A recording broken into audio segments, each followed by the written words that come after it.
मैं 35 साल तक भिक्षा मांग करके खाया हूं। मैं 35 साल तक भिक्षा मांग करके खाया हूं।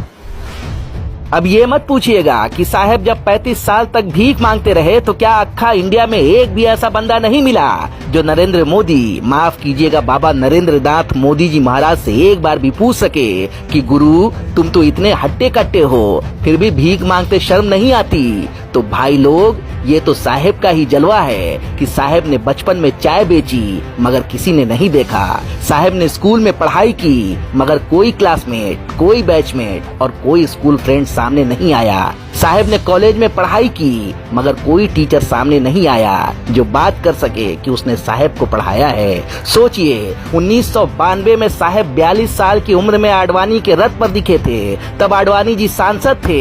जाहिर है तब आडवाणी जी इनसे भीख मंगवा के अपना खर्च तो चलाते नहीं रहे होंगे। मतलब ये हुआ कि साहेब उससे पहले ही भीख मांगते रहे होंगे। साहेब ने कहा 35 साल भीख मांगे मतलब 42 में से 35 साल निकाल दें तो बचे 7 साल, यानी साहेब 7 साल की उम्र से भीख मांगना शुरू कर चुके थे। इस निष्कर्ष के बाद कई अहम सवाल उठते हैं।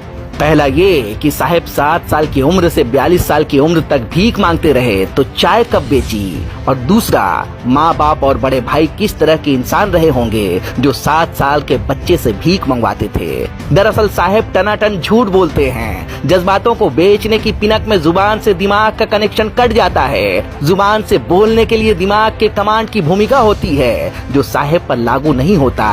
दरअसल ये झूठ हमारी राजनीति के उदंड हो जाने का शोकगीत है, हमारे नेताओं के झूठे हो जाने का यशगान है और सत्ता की कुर्सी पर बैठे लोगों के उज्जट हो जाने का अराजक अभियान है। ऐसे झूठ को सुनने के लिए भी हिम्मत चाहिए और उसमें विश्वास करने के लिए जरूरी है कि सुनने वाला भी उज्जट और बेशर्म हो। भारतीय जनता पार्टी के लिए साहेब का ये झूठ अपने सीने में धसाया जाने वाला कृति स्तंभ है। अपने सतरंगी झूठ के साथ भारतीय राजनीति की शालीन परंपरा में बीजेपी के प्रधानमंत्री ने बेशर्मी की नाल ठोक दी है।